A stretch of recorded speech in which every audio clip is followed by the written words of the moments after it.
arte, gestión y antropología visual, documentales antropológicos y proyectos culturales y artísticos. Si busca publicidad, rotulación y diseño gráfico, Imagen Creativo te conecta y hace la diferencia. Busca defender sus derechos, no pierda tiempo ni dinero. Estudio Jurídico Atupaña y Asociados.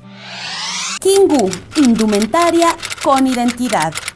Si de frutas, legumbres, hortalizas, abarrotes o implementos de aseo se trata, El Mercadito, su salud y economía, nuestra prioridad. Maitú, todo en comida amazónica en Quito. Visítanos. Sin medir la aventura en kilómetros, mide la aventura en recuerdos.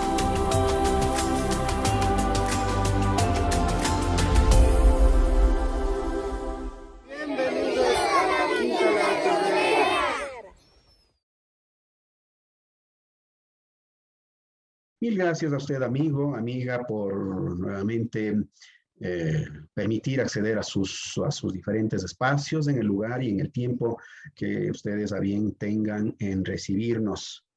Este es Risinacuy TV y qué gusto poder abordar uno de los temas tan importantes, a ratos tan repetidos y a ratos también con muchas y muchísimas deudas. Miriam del Carmen Paredes Chauca, docente de pregrado y posgrado en universidades nacionales e internacionales. Estudió Sociología del Desarrollo Rural y Manejo de los Sistemas del Conocimiento Agrícola en los Países Bajos. En Honduras, estudió Ingeniería en Agronomía. Realiza investigaciones sociotécnicas en sistemas agroalimentarios con salud y ambiente. Tiene estudios sobre modernización agrícola, manejo integrado de plagas y otros que permiten la comprensión de lo rural y cómo mejorar programas de desarrollo. Bienvenida, Miriam, en sus primeras palabras. Muchas gracias por la invitación y esperamos pues tener una muy buena conversación y una buena discusión el día de hoy. Gracias por la invitación. Isabel Bravo, docente de varias universidades, tiene un PhD en Biología, Micología. Realizó sus estudios en Reino Unido, investigadora en temas de ingeniería genética, derechos de propiedad intelectual y nuevas tecnologías. Coordinadora de la Red por una América Latina libre de transgénicos.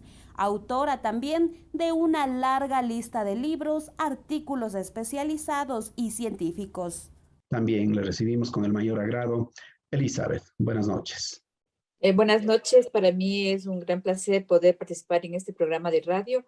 Esperemos que podamos contribuir para el entendimiento de la soberanía alimentaria. Esteban Daza Ceballos, sociólogo por la Universidad Central del Ecuador, máster en Filosofía y Pensamiento Social por la Facultad Latinoamericana de Ciencias Sociales, FLACSO, es coordinador académico del Instituto de Estudios Ecuatorianos y del Observatorio del Cambio Rural, OCARU, colaborador para el Instituto para el Desarrollo Rural de Sudamérica.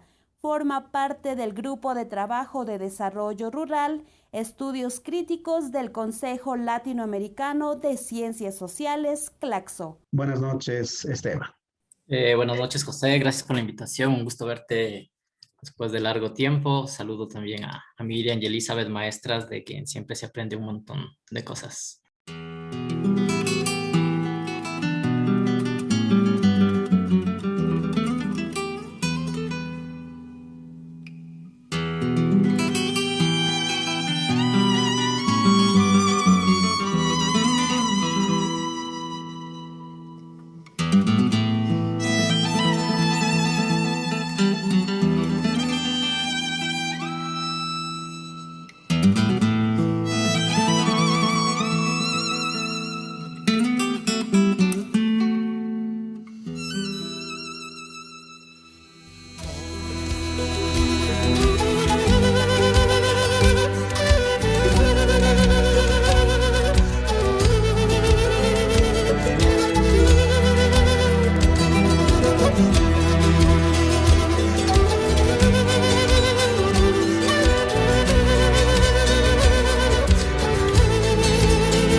nos aguarda el porvenir.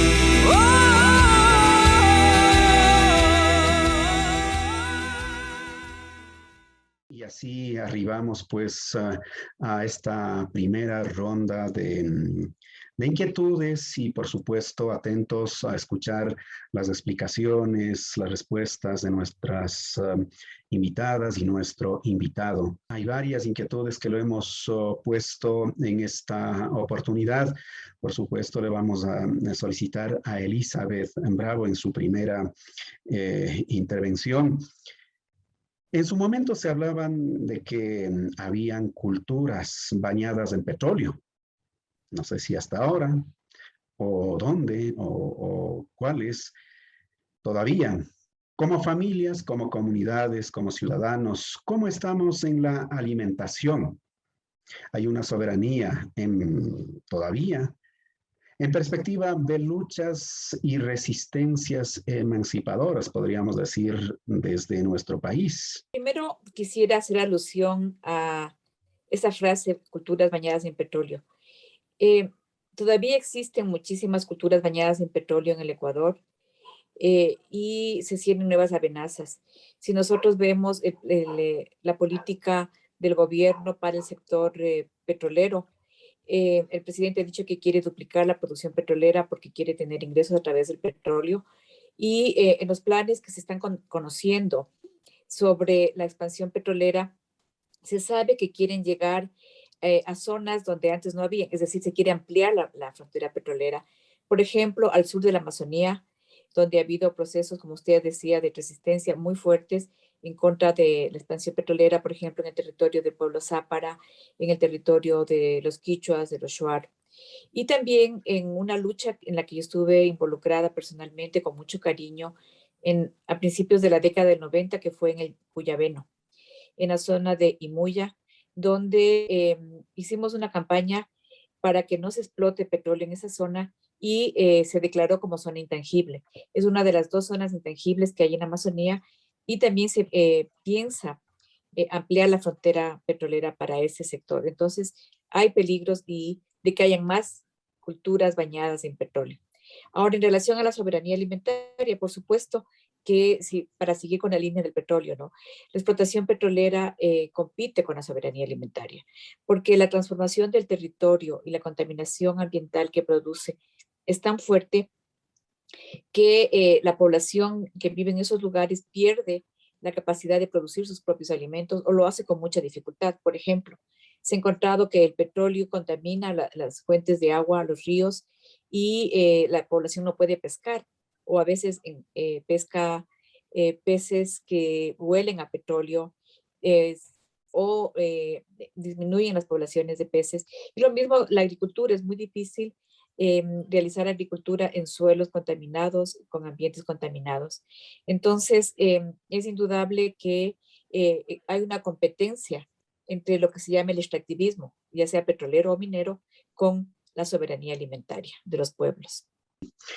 En esta línea de gozar lo que es la vida, de vivir, de compartir, en fin, por supuesto, la lucha por el sostenimiento de esta es permanente. En su experiencia, en sus hallazgos, Miriam ha podido encontrar quizá, llamemos, experiencias cooperativas, experiencias de los que podamos todavía tener esperanzas y de aprendizaje. Lo escuchamos. Sí, yo creo que hay bastante esperanza en la medida de que quienes comemos financiamos el sistema agroalimentario, ¿no?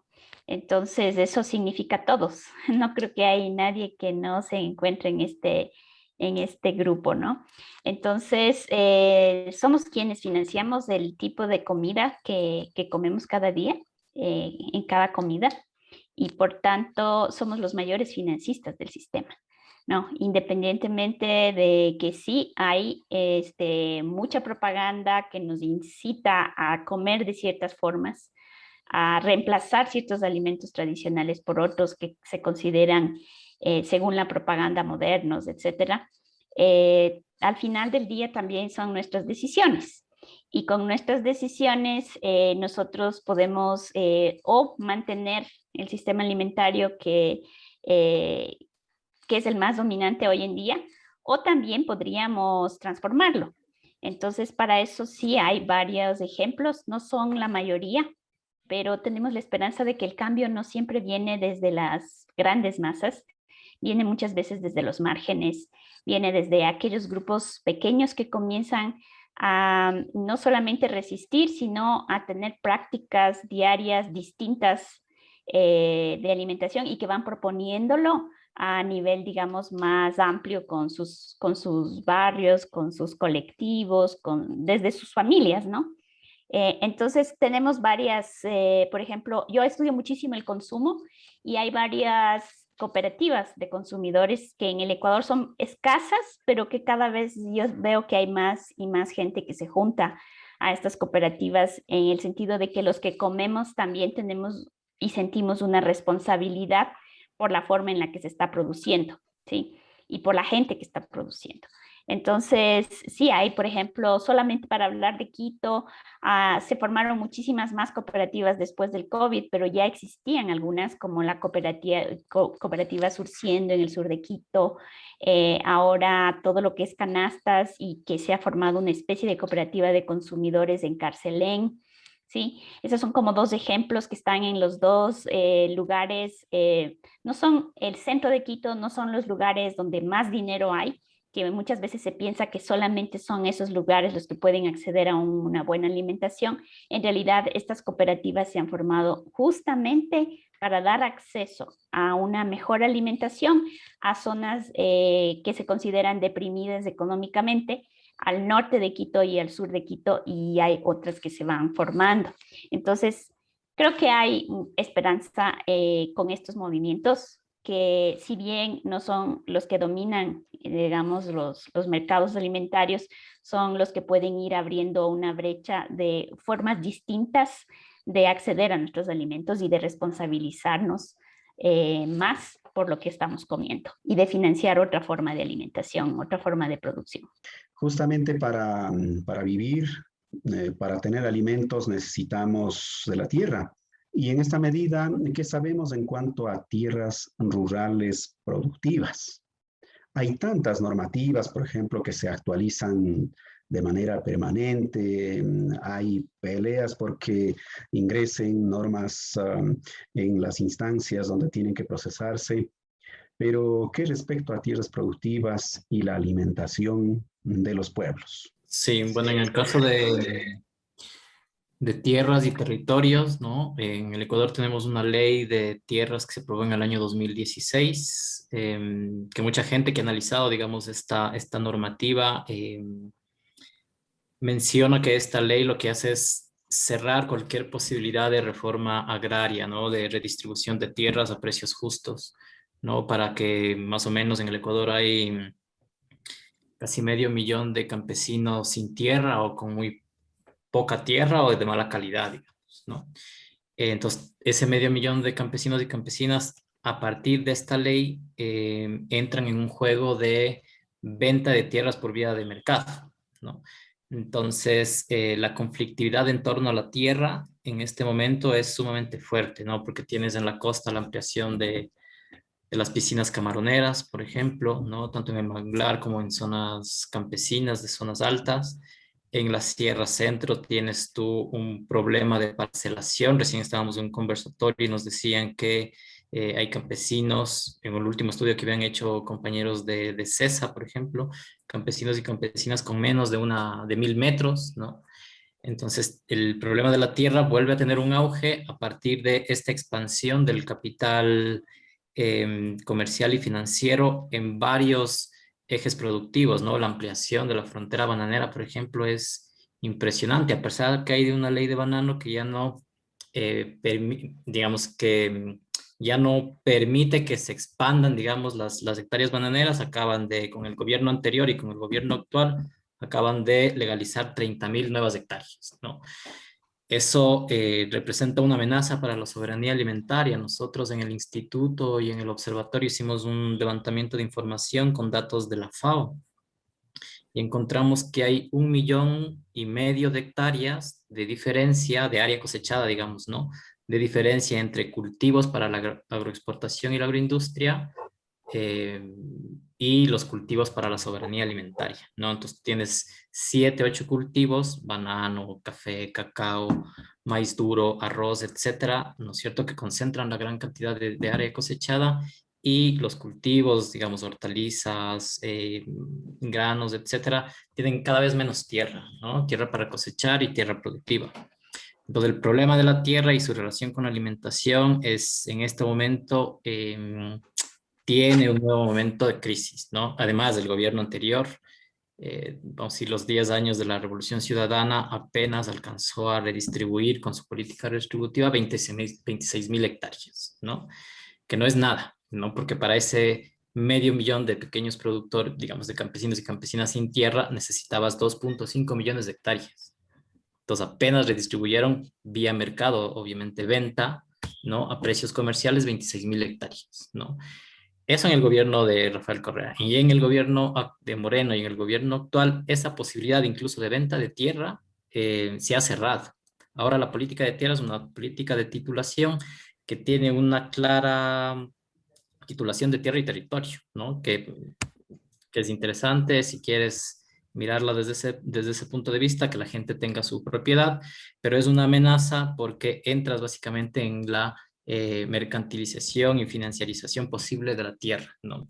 Y también la ley de tierras permite, por ejemplo, que haya inversiones extranjeras o la corporativización de la inversión en el Ecuador. Entonces, la amenaza por la tierra y el territorio es profundamente preocupante, ¿no? Y eso deriva en una amenaza también para la soberanía alimentaria.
Elizabeth, quizá como resultado de las luchas sociales y en su momento se han creado varias iniciativas desde el Estado, ya sea para contentar, se diría en algunos términos, respecto a una determinada demanda o otro tipo de requerimientos.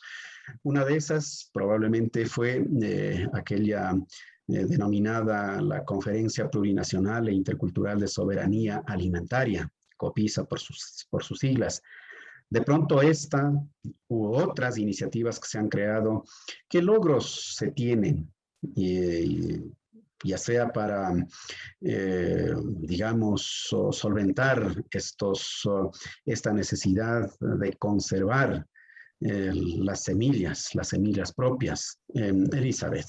Bueno, la Conferencia Plurinacional e Intercultural de Soberanía Alimentaria, COPISA, en su primera etapa desarrolló una serie de leyes, porque la ley de soberanía alimentaria, la ley orgánica de soberanía alimentaria, le mandaba a que desarrolle como 9 leyes que se derivan de esta ley como marco. La ley de soberanía alimentaria es una especie de ley marco. Sin embargo, lo que sucedió fue que una vez que se desarrollaron estas leyes con procesos muy participativos, yo, por ejemplo, personalmente participé mucho en el desarrollo de la ley de semillas. Entraron a la asamblea y se cambiaron los textos.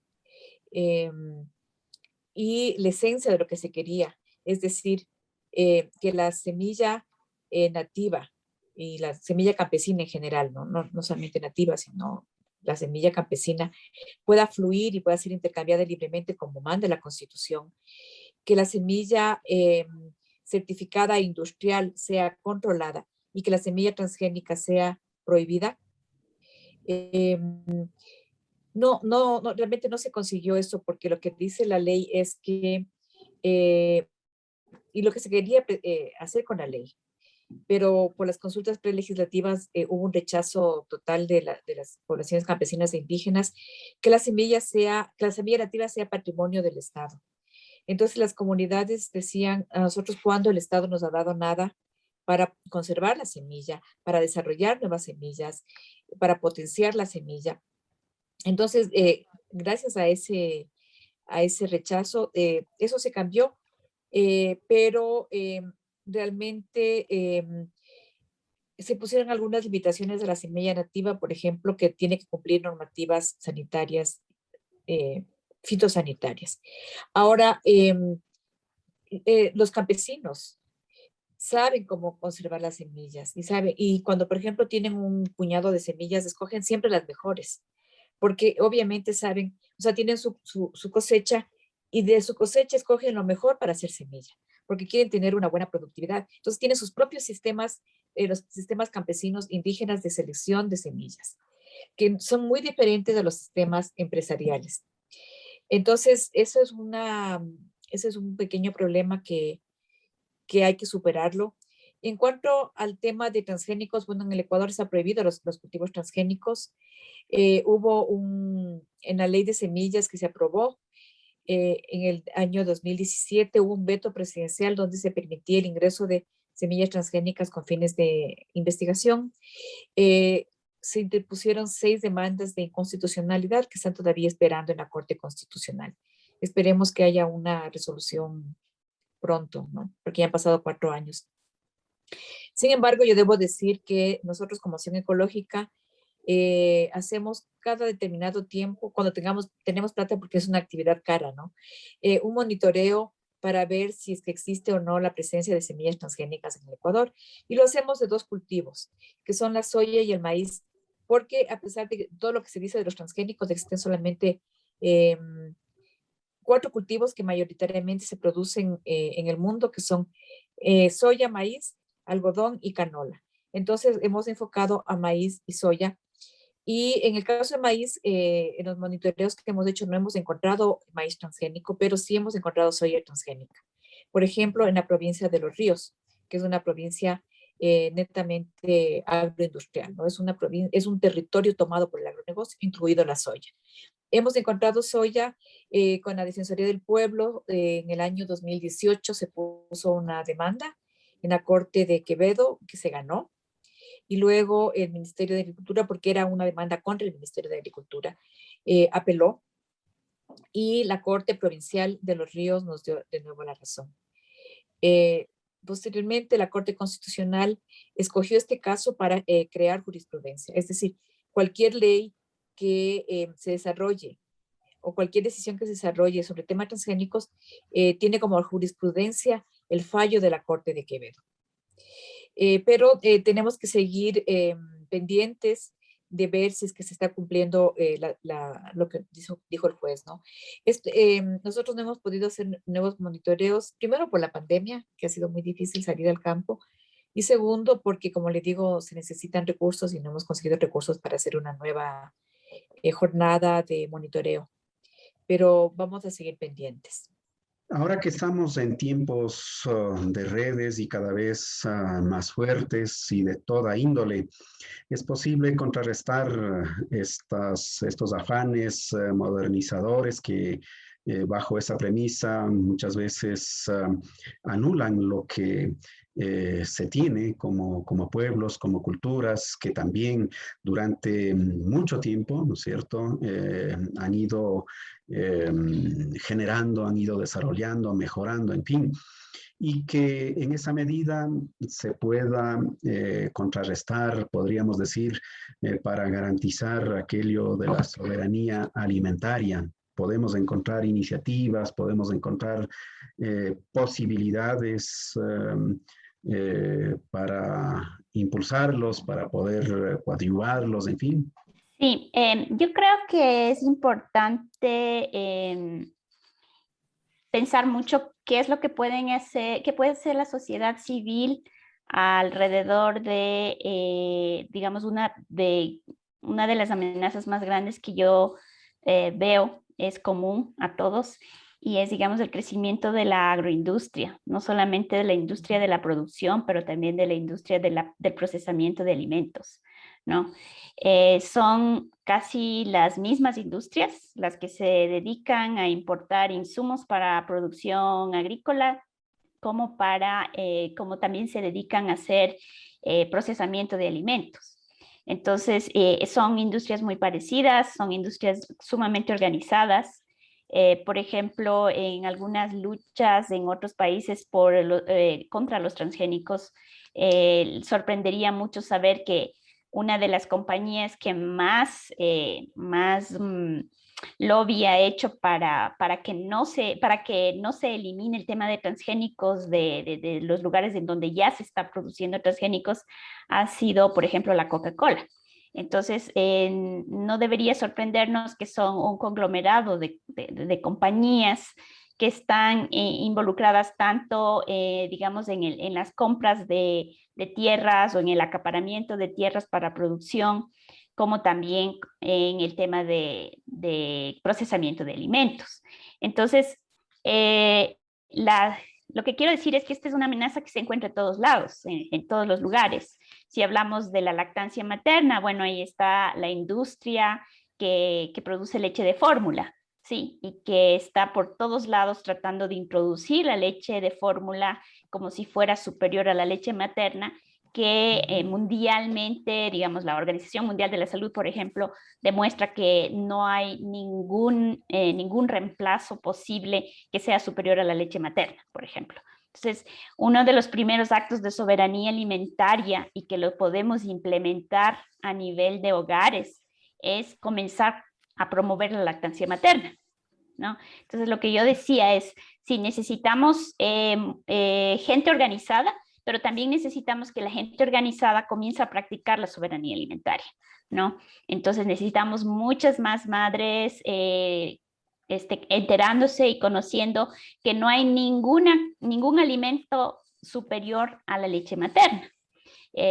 Para eso, y también que se enteran de cuáles son las alternativas, porque mucha gente dice, sí, pero yo no tengo leche o no he podido tener al apoyo de los médicos para generar mi propia leche para mi bebé, pero no se han enterado que, por ejemplo, hay bancos de leche materna, de leche humana, hay bancos en casi todas las ciudades en el Ecuador. En Quito hay más o menos 3 bancos grandes en donde se hacen, las mujeres que tienen exceso de leche materna hacen donaciones, por ejemplo, y eso solamente para darle uno de los ejemplos de cómo nosotros podríamos enfrentar la industria, por ejemplo, de la leche de fórmula.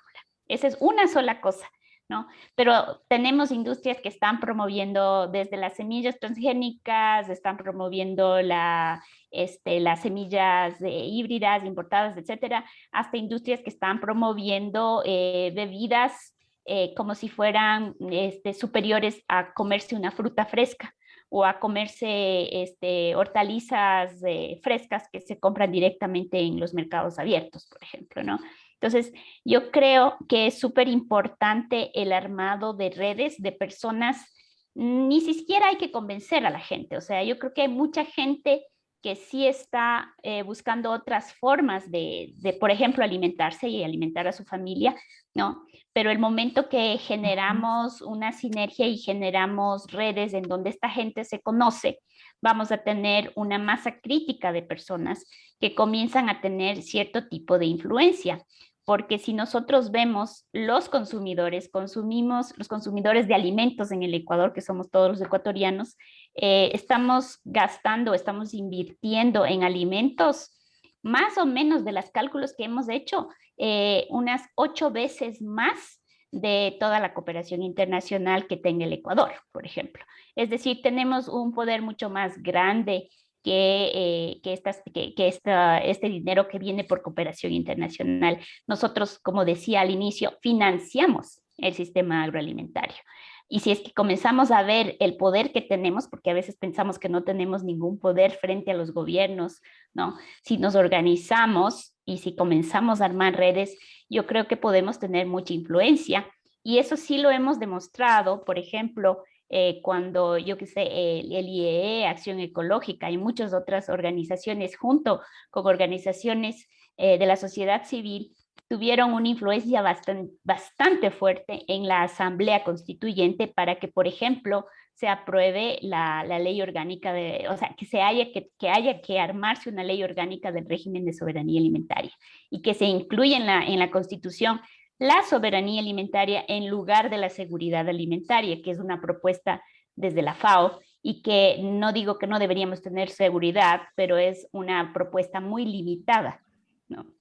Entonces, es una prueba de que la sociedad civil organizada puede tener una influencia muy fuerte desde el armado de la Constitución y de las leyes, pero también podríamos tener una influencia mucho más fuerte y que no la estamos viendo, y es con lo que le llaman algunos el poder de la cuchara, ¿no? Es cómo nosotros comemos, cómo nos organizamos para ver de quién compramos, cómo nos enteramos cuál es el origen de esos alimentos, si son agricultores, si son familias, o si quizás ya ni siquiera tenemos un contacto con las familias que producen, sino que todo lo que consumimos viene en una caja, ¿sí? Y es altamente procesado y genera todos los problemas que tiene en este momento el Ecuador de malnutrición. Entonces, ni siquiera he tocado este problema, estimado José. Es un problema grandísimo que tenemos y que necesitamos solucionarlo, pero no nos va a solucionar ningún gobierno y menos este gobierno. O sea, vamos a tener que organizarnos y armar redes para poder enfrentar a la agroindustria, ¿sí?, que está haciendo una propaganda grandísima y que lo que tiene es un poder económico, pero nosotros tenemos otro poder también, que es este poder fuerte de lobby, este poder de cambiar muchas de las cosas que sí se han logrado y que deberíamos de poder pensar que vamos a poder seguirlo haciendo. Entonces, yo creo que hay que movilizarnos. O sea, hoy más que nunca tenemos que movilizarnos, aun cuando nos digan que tenemos que tener distancia social. Yo creo que tenemos que tener distancia física tal vez, pero no social. Creo que es cuando más tenemos que organizarnos, porque los gobiernos están aprovechando de que no estamos juntos para entrar leyes que son completamente leyes inconvenientes para nuestra salud, para nuestra alimentación y que definitivamente no son leyes de soberanía alimentaria. Esteban, escuchando lo que plantea o lo que en sus reflexiones, en su análisis, a Miriam, podríamos decir que hay una decisión incluso de ir en la línea de más agronegocios, quizá menos soberanía alimentaria o quizá nada.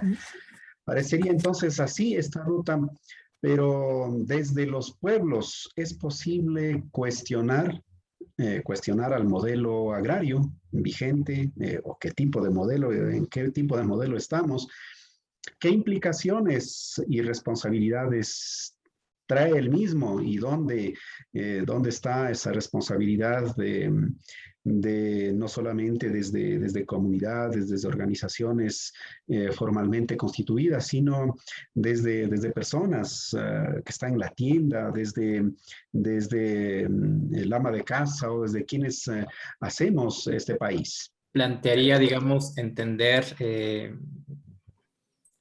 la lucha, las formas organizativas, la resistencia y la construcción de alternativas en dos momentos que se articulan, ¿no? Una es, vamos a decir, una es las disputas en el escenario de lo político y otros serían las disputas en el escenario de la política, ¿no?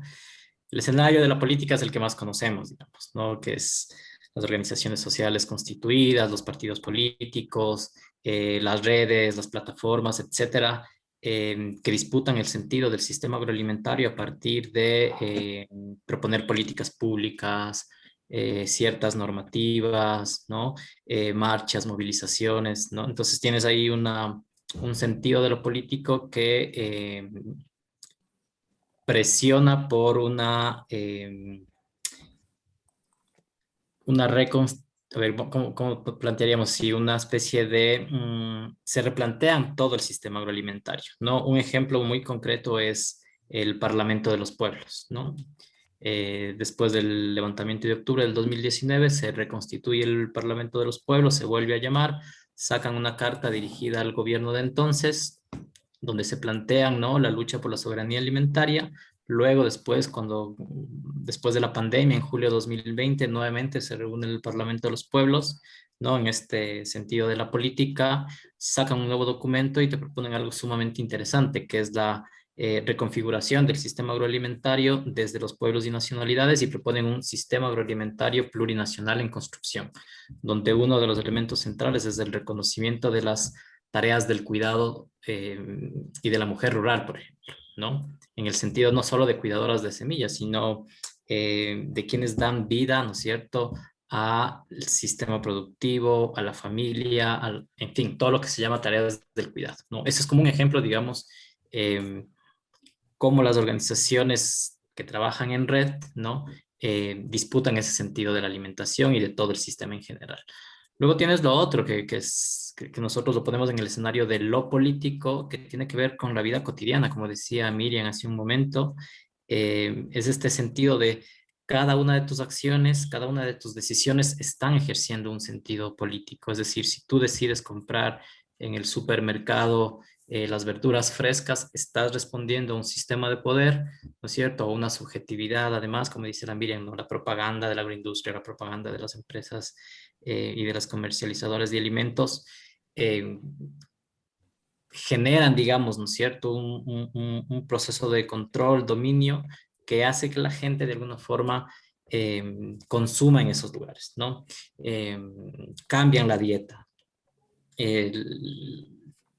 Varias, digamos, tus compras hechas en los supermercados, ¿no? Porque tienes una imagen, digamos, de lo que es ordenado, de lo que es limpio. Entonces tienes toda una configuración también, vamos a decir, ideológica de cómo alimentarte, ¿no? De cómo adquieres los alimentos y cómo te alimentas, ¿no? Comidas rápidas, etcétera. Pero esa decisión está en lo cotidiano, esa decisión está en el día a día. Pero si tú decides comprar la canasta agroecológica o visitarlas o comprar a pie de finca, como consumidor, digamos, estás cambiando también el panorama y estás disputando el sentido del consumo del sistema agroalimentario.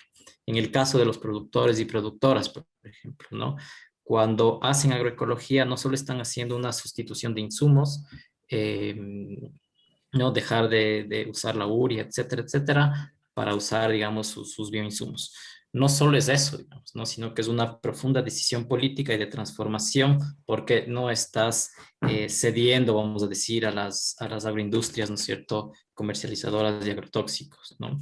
Pero además estás construyendo sociedad, estás construyendo comunidad.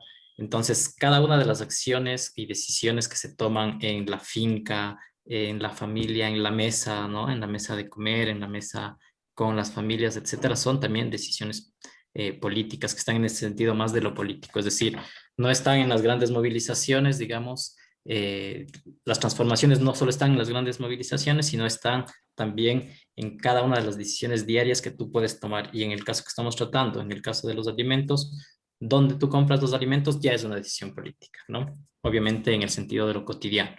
Entonces tienes estas dos dimensiones que se practican día a día, digamos, ¿no? Y que de algún momento confluyen, ¿no? Y entonces, ¿cómo confluyen? Y yo, el caso donde yo veo que confluye lo cotidiano con el sentido más la política, de lo más institucional, es justamente en este programa o este sistema agroalimentario plurinacional que rescata el rol de la mujer, o que reconoce más que rescata, ¿no?, el rol de la mujer, y de esa economía de los cuidados que está presente en los sistemas agroalimentarios locales, digamos, ¿no?, de manos campesinas y de campesinos, ¿no? Entonces tienes estos dos momentos que confluyen, y ahora, bueno, es un sistema agroalimentario plurinacional en construcción, ¿no?, que retoma las luchas históricas, la lucha por la tierra, la lucha por el agua y las luchas contemporáneas, ¿no?, la resistencia a los agrotóxicos, a los transgénicos, ¿no?, eh, los regantes, etcétera. Entonces tienes un gran conglomerado de actores y actoras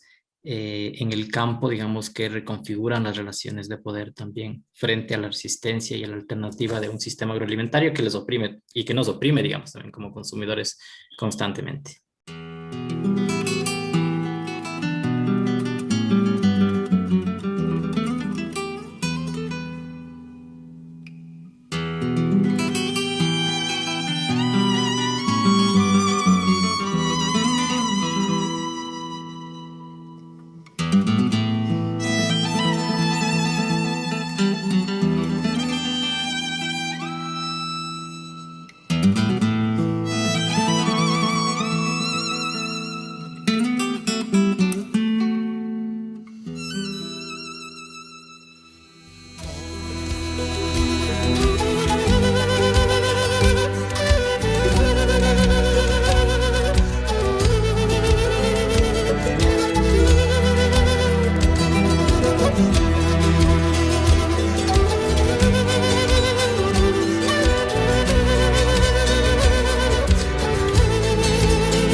Elizabeth.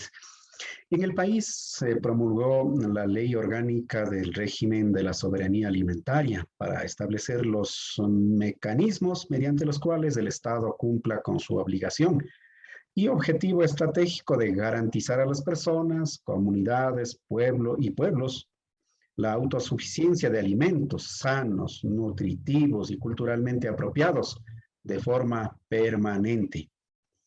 Esto visto así o escuchado así es una maravilla, pero ¿qué es lo que estamos viviendo en la práctica, Elizabeth? ¿Y qué es lo que se está haciendo desde el Estado y también desde los sectores sociales, desde las comunidades, en el análisis, en los hallazgos que tiene? Yo creo que se han dicho algunas cosas muy interesantes esta noche sobre cómo alcanzar la soberanía alimentaria. Yo creo que vivimos dos realidades bien diferentes. Por un lado, la realidad del supermercado, que nos hablaba Miriam, que lamentablemente yo creo que es una gran mayoría de gente todavía la que cada vez acude más al supermercado. Yo con mucha pena he visto, por ejemplo, a veces en comunidades indígenas, que hay la tiendita de la comunidad donde venden lo que se llaman los alimentos ultraprocesados que nos hablaba Miriam, como son los cachitos, las papas fritas y todas esas cosas, cuando en esos mismos lugares se producen alimentos, ¿no? Lamentablemente por la propaganda, por las redes sociales mismo, cada vez cogen más poder y más, van invadiendo territorialmente, digamos, inclusive la mente de la gente, no solo en el Ecuador, sino en todo el mundo, ¿no? Pero por otro lado, también hay este creciente movimiento, pequeño pero constante, de preferir una alimentación soberana. Una cosa muy importante en la soberanía alimentaria, Miriam nos decía que hay la seguridad alimentaria y la soberanía alimentaria, ¿no? La seguridad alimentaria es asegurar que todos nos alimentemos, que todos tengamos acceso a alimentos que pueden ser sanos y saludables, ¿no? Creo que sí es un componente de la seguridad alimentaria. Bueno, se ha oído en estos días que la desnutrición en el Ecuador ha aumentado, ¿no? Entonces, tenemos un problema de seguridad alimentaria.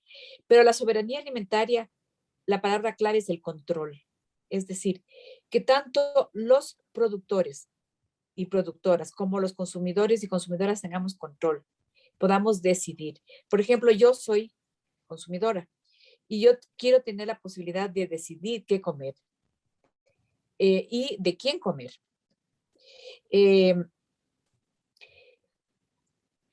Al inicio de la pandemia, por ejemplo, yo siempre voy a La Carolina, hay una feria agroecológica donde vienen productoras y productores de lugares cercanos a Quito, inclusive de Quito, ¿no? De las zonas un poco periurbanas de Quito. Y como se cerraron los parques y se cerró todo, yo digo, ahora voy a tener que comer de los supermercados. Afortunadamente, la pandemia nos dio la oportunidad de comenzar a surgir muchísimas iniciativas muy, muy hermosas de las canastas usando los mismos instrumentos, podríamos decir, del capitalismo, como son, por ejemplo, usar el teléfono celular para poder solicitar las canastas, etcétera. Es decir, la gente creativamente nos siguió alimentando. Y yo creo que en la pandemia hubo tal vez un cambio y la gente se dio cuenta de la importancia de alimentarse sano.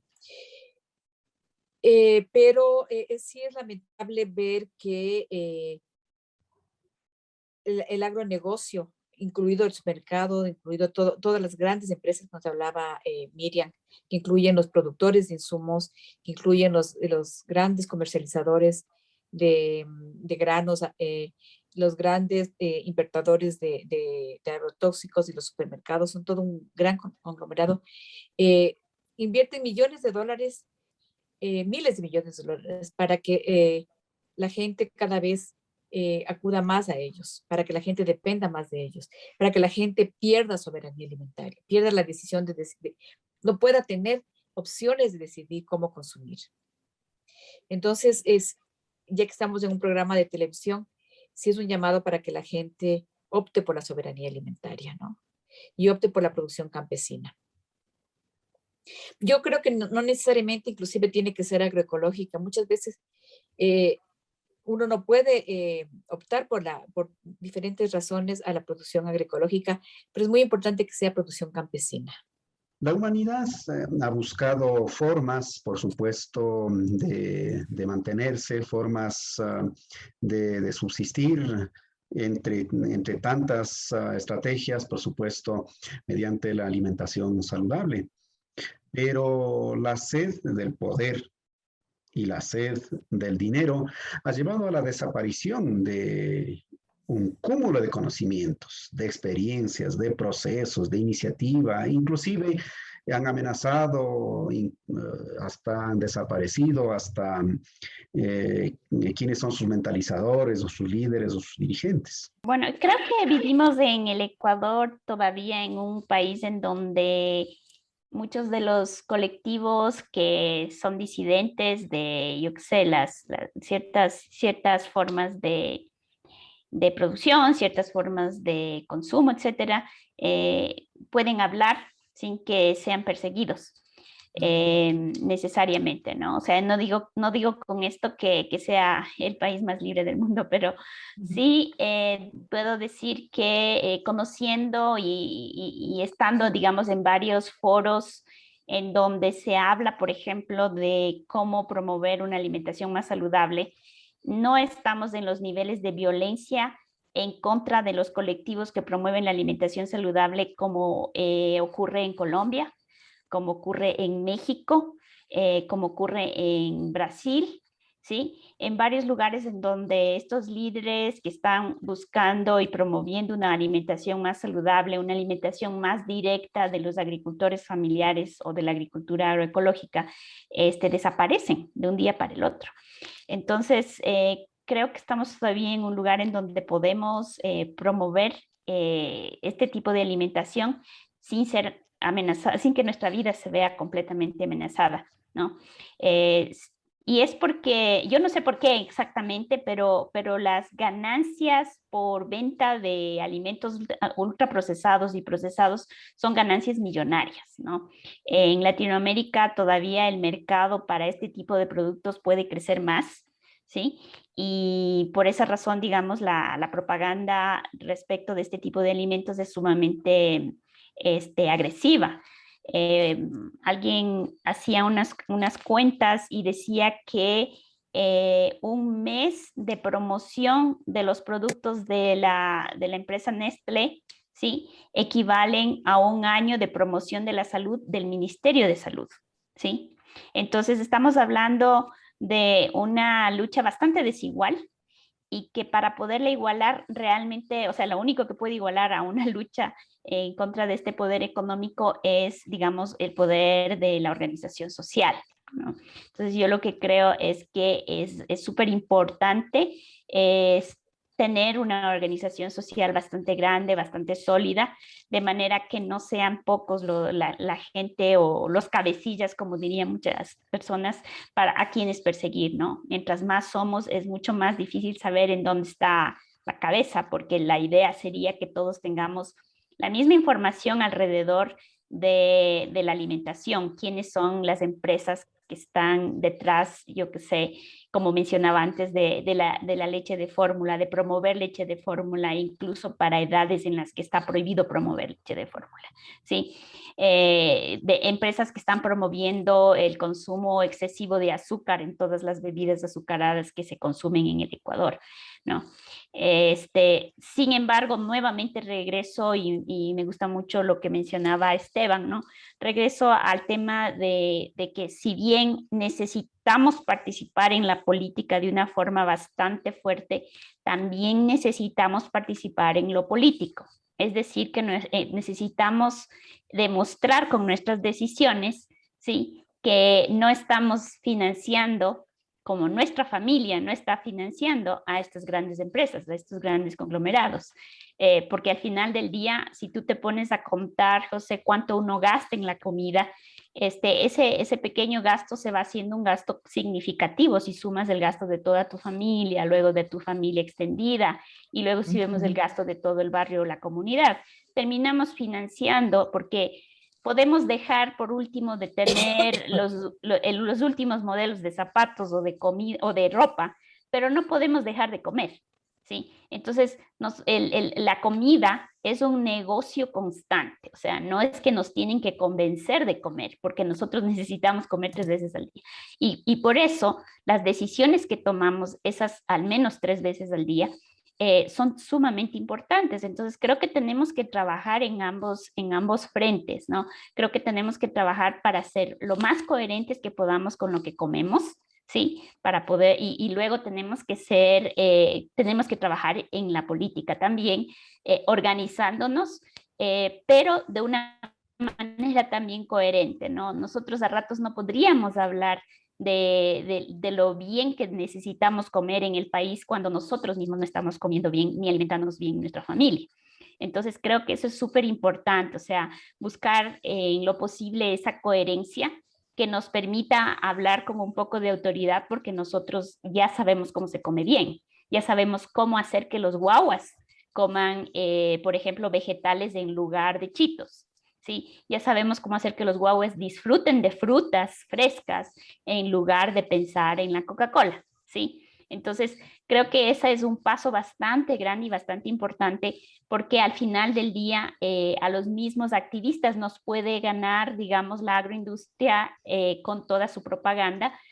Nos está ganando, nosotros tal vez estamos liderando ciertos movimientos en la política, pero ya estas empresas se han ganado a nuestros hijos, porque nuestros hijos no pueden vivir sin comer estos productos ultraprocesados. Entonces, ¿qué estamos haciendo y cómo estamos nosotros demostrando que comenzamos ese movimiento desde nuestra familia y no solamente es un discurso, digamos, ¿no? Entonces, creo que es súper importante de lo que nosotros hemos visto, los movimientos que subsisten y que están son los que no solamente salen cuando hay que salir a la calle, porque hay que salir a la calle muchas de las veces, ¿sí? También son movimientos que promueven una buena alimentación diaria en todas sus actividades, ¿sí? Que no piden Coca-Cola para las reuniones y los congresos y las conversatorios, por ejemplo, ¿no?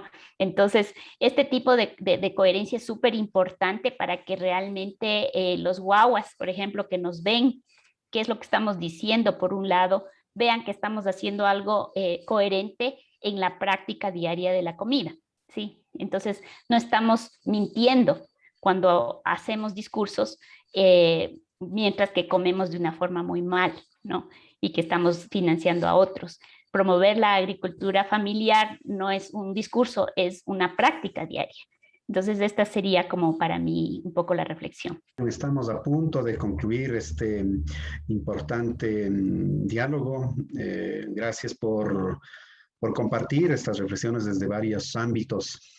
Esteban, tanto se habla de la gobernabilidad y esto nos lleva a relacionar con lo que significaría dirigir, conducir, guiar, administrar y en fin, pudiéramos hacer otra larga lista de sinónimos. ¿Cómo se gobierna? Pero ¿cómo se gobierna el campo? ¿Quiénes gobiernan en realidad? ¿El Estado? ¿Los sectores empresariales? ¿Las comunidades indígenas o campesinas? Esto tal vez pensando en los ecosistemas, en nuestras semillitas, en la fertilidad del suelo, en fin. Pues voy a contestar tu pregunta con dos cosas súper interesantes que ha dicho Miriam y la que ha dicho la Elizabeth, ¿no? Entender, primero comprender, ¿no? Que los alimentos, ¿no? En este momento político, económico, cultural, neoliberal, los alimentos son un gran negocio. Si tú revisas los datos de cuáles fueron los grupos económicos que más ganaron durante la pandemia, te vas a encontrar que en los primeros lugares están las empresas comercializadoras de alimentos, ¿no? Los supermercados, etcétera. Entonces, en el momento en que estamos viviendo, los alimentos son un gran negocio para las empresas y los capitales corporativos, ¿no? Y luego, lo que decía Elizabeth, ¿no? Pero los alimentos también pueden servir como la disputa del sistema agroalimentario, la forma de alimentarse, la forma de producir los alimentos, sirven como un instrumento de resistencia y construcción de alternativas, ¿no? Entonces creo que alrededor del alimento, de la alimentación, de la soberanía alimentaria, del derecho a la alimentación, etcétera, digamos, de nuestra cotidianidad constante, ¿no? De la relación con el tomate, con la cebolla, con, no sé, con las papas, etcétera. Hay una disputa de lo que tú dices, ¿no? De un proceso de control y dominación de los sectores agroindustriales por dominar tus formas de alimentación y la producción de alimentación y consumo. Y por el otro lado, alrededor de los alimentos tienes esta relación súper potente, súper actual, digamos, construida por sectores de consumidores y por sectores indígenas, campesinos, montubios y afrodescendientes, ¿no? De mirar el alimento como ese mecanismo para construir una red o un frente amplio, ¿no? A favor de la salud, la alimentación, la transformación del sistema agroalimentario, el cuidado y el respeto al derecho de la naturaleza, el reconocimiento de las tareas del cuidado de la mujer rural, la potencialidad, digamos, de los jóvenes rurales, ¿no es cierto?, que vuelven al campo, no solo a ser campesinos, sino a generar, digamos, una multiplicidad de servicios, ¿no? Entonces, alrededor del alimento se puede construir, digamos, esta reflexión, no en torno a la gobernabilidad, porque la gobernabilidad básicamente es una categoría que lo que te hace es intentar, lo que han hecho los distintos gobiernos, ¿no? Intentar que subsistan en el mismo sistema los campesinos explotados, precarizados y la gran industria que genera, ¿no es cierto?, grandes ganancias, ¿no? Como pasó en la pandemia. Datos de la pandemia. Los sectores que no cayeron y que ganaron durante la pandemia fue el sector agroindustrial, los que más crecieron. Y los sectores más desfavorecidos fueron los trabajadores rurales y los pequeños campesinos. La gobernabilidad que nos dicen es que estas dos estos dos actores y sectores pueden convivir, ¿no? Y te presentan políticas públicas y que te dan por acá una cosa, etcétera. Más bien acá se trata de una profundización de la democracia, ¿no es cierto? Propuesta desde los sectores y desde el Frente Popular, ¿no? El Frente Popular, trabajadores, campesinos, estudiantes, mujeres, etcétera, ¿no? Entonces creo que alrededor de la alimentación se puede reflexionar en torno a la profundización de la democratización en disputa por el sistema agroalimentario, digamos. Actuales que tensan, digamos, las relaciones entre capital y los sectores populares, ¿no?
Muchísimas gracias, Esteban y Miriam Paredes Chauca, como también Elizabeth Bravo, por acompañarnos en este preciso instante en la reflexión de esta temática tan importante, pero a ratos, cuando no tomamos conciencia, tan distante también.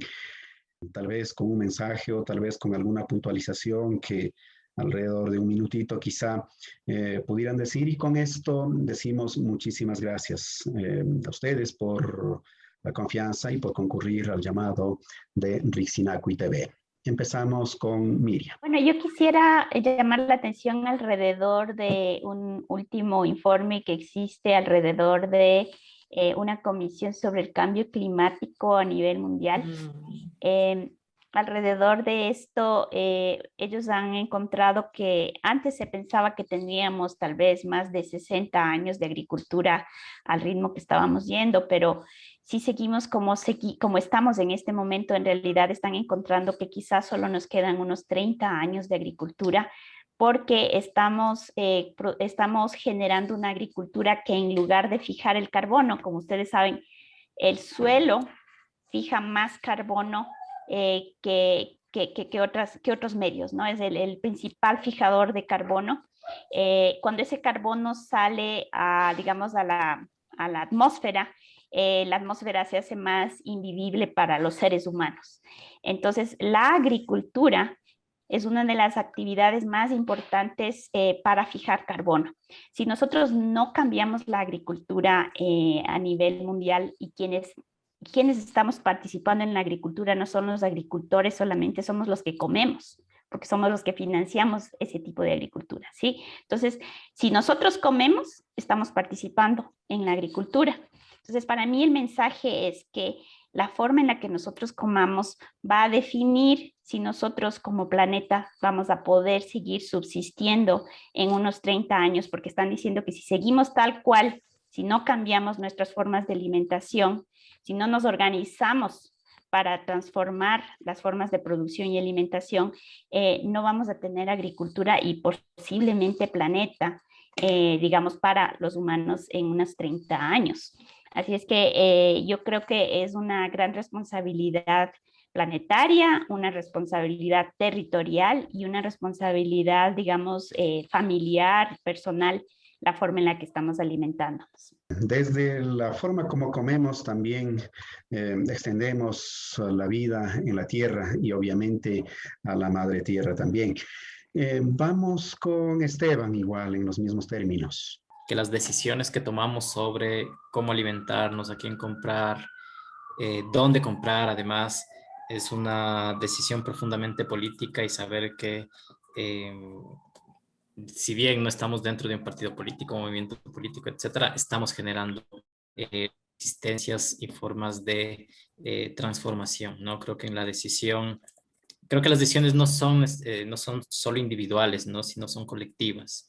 Si yo decido mañana comprar, no sé, en la feria de la Carolina, por ejemplo, no es una decisión individual, sino que es una decisión colectiva porque conozco el proceso de la Feria de la Carolina, decido comprar a la producción que es netamente campesina. Entonces, volver a esta idea inicial, ¿no? Que todos los aspectos de nuestra cotidianidad tienen dos sentidos. O seguimos sosteniendo las formas de dominación, control que nos impone el capitalismo y que nos viene imponiendo desde ya 2 siglos atrás, o en nuestras cotidianidades empezamos a reflexionar y a transformar desde las decisiones que tomamos, en este caso el sistema agroalimentario, ¿no? Apoyar a los sectores campesinos, generar, digamos, cooperativas de consumidores, etcétera. Tal vez no sea la dimensión política a la que estamos acostumbrados, ¿no es cierto? Las grandes movilizaciones, etcétera, pero estamos haciendo en este momento mucha transformación que después de un tiempo puede generar un salto político cualitativo de profundización de la democracia a partir de estos sectores y la alimentación. Aunque no estemos en un partido político formalmente, pero la forma donde y cómo decidimos también es parte del quehacer político. En esta parte final, agradecer las palabras también de Elizabeth Bravo. Mis 2 compañeros que me presidieron hablaron sobre lo político. Entonces yo quisiera hablar sobre la política. No de partidos políticos, sino de ese gran movimiento de las políticas públicas, digamos, que hablaba Esteban, ¿no? Y es para hacer un llamado a las personas que están escuchando el programa a mantenernos vigilantes, porque ese tiempo ha sido muy duro, estamos recluidos en las casas, es muy difícil asociarse, pero en este momento se están tomando decisiones muy importantes sobre la alimentación y sobre la soberanía alimentaria y sobre el futuro de los pueblos, ¿no? Les hablaba yo, por ejemplo, de este decreto petrolero, hay otro decreto minero para ampliar la frontera minera. Sabemos que se prepara un decreto para permitir de alguna manera los transgénicos y bueno, se está gobernando realmente por decretos. La ciudadanía tiene que estar atenta, ¿no? Porque lo que está en juego es nuestra soberanía alimentaria, pero como decía también, miren, el futuro del planeta, ¿no? Si nosotros vemos lo que está pasando en el mundo, lo que está pasando aquí en el Ecuador, hoy día escuchaba las noticias que una persona apareció, el cadáver de una persona por un deslave, y vemos que en unas partes hay incendios terribles, en otras partes hay inundaciones terribles, hay tifones. Tenemos que estar atentos de lo que hacen nuestros gobernantes y tenemos que demandar que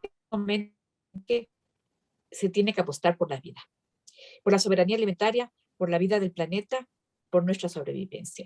Quedamos con esta gran tarea de apostar por la vida, desde la forma como decidimos seleccionar nuestros alimentos, como lo hacemos, y por supuesto de lo que será con nuestras futuras generaciones. Muchísimas gracias, doctora Miriam del Carmen Paredes Chauca, como también del sociólogo Esteban Daza Ceballos, por supuesto de la doctora Elizabeth Bravo por acompañarnos en esta jornada. Esto es Risinaco TV y tan solo una cuñita.